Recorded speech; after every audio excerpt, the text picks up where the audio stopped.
Hello everyone. Computer Ninja के इस YouTube channel में मैं चंद्रशेखर आपका स्वागत करता हूं।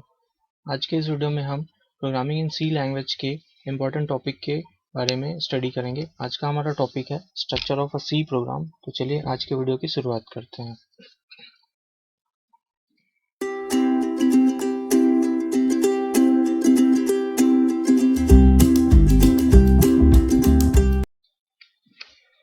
जैसा कि हमारा टॉपिक है structure of a C program, जिसमें हम जानेंगे कि सी प्रोग्राम में, सी लैंग्वेज में किसी भी प्रोग्राम का स्ट्रक्चर कैसा होता है और उस स्ट्रक्चर में कौन कौन से सेक्शंस होते हैं।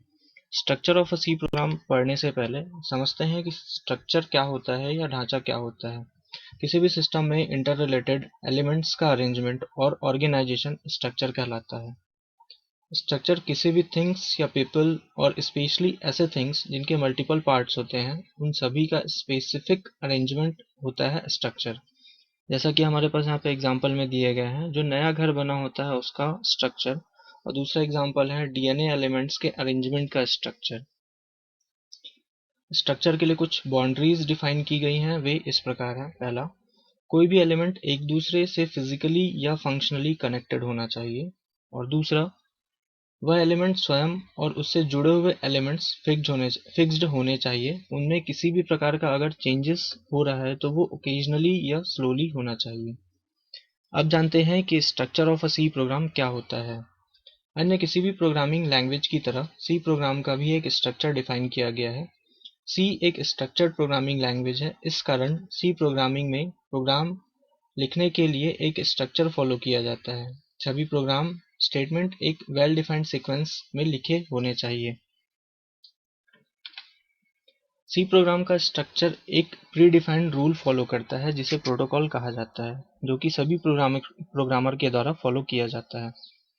एक सी प्रोग्राम को स्मॉल बिल्डिंग ब्लॉक्स के फॉर्म में भी देखा जा सकता है, जिसे फंक्शन या सब रूटीन कहा जाता है। सी प्रोग्राम के स्ट्रक्चर को डिफरेंट पार्ट्स में डिवाइड किया गया है, जिसमें documentation section, link section, definition section, global variable declaration section, function prototype declaration section, main function section, user defined function definition section या सब प्रोग्राम सेक्शंस आते हैं। आइए जानते हैं डॉक्यूमेंटेशन सेक्शन क्या होता है।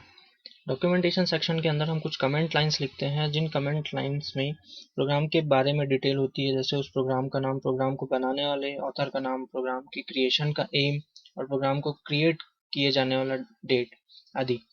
ये सभी जो लाइंस होती हैं वो सिंगल लाइन कमेंट या मल्टी लाइन कमेंट के अंतर्गत लिखी जा सकती हैं।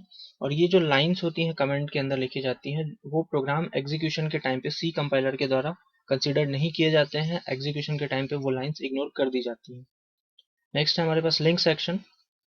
तो लिंक सेक्शन में हम कुछ हेडर फाइल्स को इंक्लूड करते हैं या यूज करते हैं, क्योंकि हम जब प्रोग्राम बनाते हैं तो प्रोग्राम में कुछ फंक्शंस यूज करते हैं जो कि प्री डिफाइंड होते हैं और उनकी डिटेल उस हेडर फाइल में अवेलेबल रहती है। तो उन हेडर फाइल्स को हमारे प्रोग्राम में लिखना आवश्यक है। अगर हम वो हेडर फाइल्स अपने प्रोग्राम में लिंक सेक्शन पे नहीं लिखेंगे तो हम उस फंक्शन को यूज नहीं कर पाएंगे प्रॉपर वे में। नेक्स्ट है हमारे पास डेफिनेशन सेक्शन। डेफिनेशन सेक्शन में हम प्री प्रोसेसर डायरेक्टिव्स और मैक्रो सब्स्टिट्यूशन की सहायता से कुछ चीज़ों को पहले ही डिफाइन कर दिया जाता है। उनके वेरिएबल्स का नाम और उनकी वैल्यूज उस सेक्शन में डिफाइन की जाती है, जो कि हम प्रोग्राम में इन फ्यूचर यूज कर सकते हैं। नेक्स्ट है ग्लोबल वेरिएबल डिक्लेरेशन सेक्शन। इस सेक्शन में हम ऐसे वेरिएबल को डिफाइन करते हैं जो पूरे प्रोग्राम में कहीं से भी एक्सेस किए जा सकते हैं। हम किसी भी प्रकार का वेरिएबल इस सेक्शन में डिफाइन कर सकते हैं, और इसमें बनाए गए वेरिएबल का स्कोप और लाइफ टाइम पूरे प्रोग्राम के एंड तक होता है, और ये किसी भी फंक्शन के द्वारा एक्सेस किए जा सकते हैं। नेक्स्ट है फंक्शन प्रोटोटाइप डिक्लेरेशन सेक्शन। अगर हम अपने प्रोग्राम में कोई यूजर डिफाइंड फंक्शन बनाना चाहते हैं, तब के केस में हम यहाँ पे एक फंक्शन की डिटेल प्लेस करेंगे और उस फंक्शन की डिटेल में उस फंक्शन का नाम, उस फंक्शन का रिटर्न टाइप और उस फंक्शन में यूज होने वाले पैरामीटर्स की डिटेल रखेंगे। नेक्स्ट है हमारे पास मेन फंक्शन सेक्शन, जो कि एक इम्पॉर्टेंट फंक्शन होता है। कोई भी सी प्रोग्राम बिना मेन फंक्शन के एग्जीक्यूट नहीं किया जा सकता, और यह मेन फंक्शन हम दो पार्ट में डिवाइड करते हैं। पहला है लोकल वेरिएबल डिक्लेरेशन सेक्शन। इस पार्ट में हम कुछ वेरिएबल्स डिफाइन करते हैं जो किसी भी डेटा टाइप से रिलेटेड हो सकते हैं, और ये वेरिएबल्स उसी मेन फंक्शन के अंदर ही उपयोग किए जा सकते हैं। इनका स्कोप और लाइफ टाइम उस मेन फंक्शन के ब्लॉक तक ही होता है। नेक्स्ट है हमारा एग्जीक्यूटेबल स्टेटमेंट्स। तो एग्जीक्यूटेबल स्टेटमेंट्स एटलीस्ट हमारे मेन फंक्शन में एक होना चाहिए, और हमारे मेन फंक्शन बनाने के पर्पस को फुलफिल करने के लिए या कुछ टास्क हम उस मेन फंक्शन की सहायता से एग्जीक्यूट कराना चाहते हैं तो वो स्टेटमेंट हम यहाँ पर लिखेंगे। जो भी दो हमारे पार्ट्स हैं, लोकल वेरिएबल डिक्लेरेशन सेक्शन और एग्जीक्यूटेबल स्टेटमेंट्स, वो दोनों कर्ली ब्रेसेस की सहायता से इनक्लोज्ड किए जाते हैं। नेक्स्ट है हमारे पास user defined function definition section. इस सेक्शन में हम सभी फंक्शन का डेफिनेशन प्रोवाइड करते हैं जो यूजर की रिक्वायरमेंट के अकॉर्डिंग एक पर्टिकुलर टास्क को परफॉर्म करते हैं। फंक्शन प्रोटोटाइप डिक्लेरेशन सेक्शन में डिक्लेयर किए गए फंक्शन इस सेक्शन पर डिफाइन किए जाते हैं। ये सभी फंक्शंस मेन फंक्शन के द्वारा कॉल किए जाते हैं। और structure of a C program में हमने जो सेक्शंस देखे, डॉक्यूमेंटेशन सेक्शन से लेके user defined function definition section तक, उसमें मेन फंक्शन सेक्शन जो होता है वो सबसे ज़्यादा इंपॉर्टेंट होता है, और बाकी जो सेक्शंस हैं हम उनको एब्सेंट कर सकते हैं। आइए एग्जाम्पल प्रोग्राम की सहायता से समझते हैं। यहाँ पे फर्स्ट लाइन हमको दिखाई दे रही है, name demo program author computer ninja, जो कि स्लैश स्टार और स्टार स्लैश के द्वारा इंक्लोज किया गया है। यह एक मल्टीलाइन कमेंट को रिप्रेजेंट करता है और डॉक्यूमेंटेशन सेक्शन के अंदर लिखा गया है। जब भी यह सी प्रोग्राम एग्जीक्यूट किया जाएगा तो ये फर्स्ट लाइन जो लिखी गई है वो इग्नोर कर दी जाएगी सी कंपाइलर की तरह। नेक्स्ट लाइन यहाँ पे दो हेडर फाइल्स इंक्लूड की गई है, stdio.h और conio.h।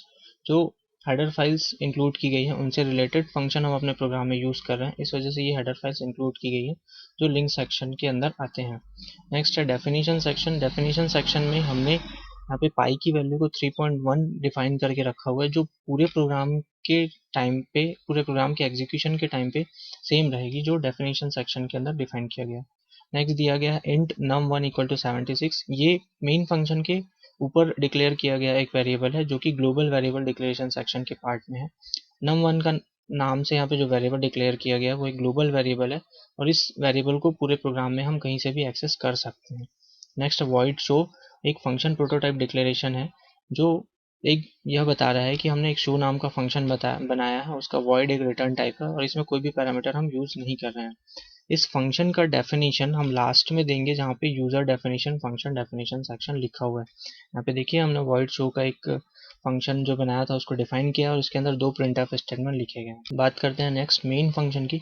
मेन फंक्शन एक प्रोग्राम सी प्रोग्राम का इंपॉर्टेंट फंक्शन होता है। बिना मेन फंक्शन के हमारा कोई भी प्रोग्राम एग्जीक्यूट नहीं होता है।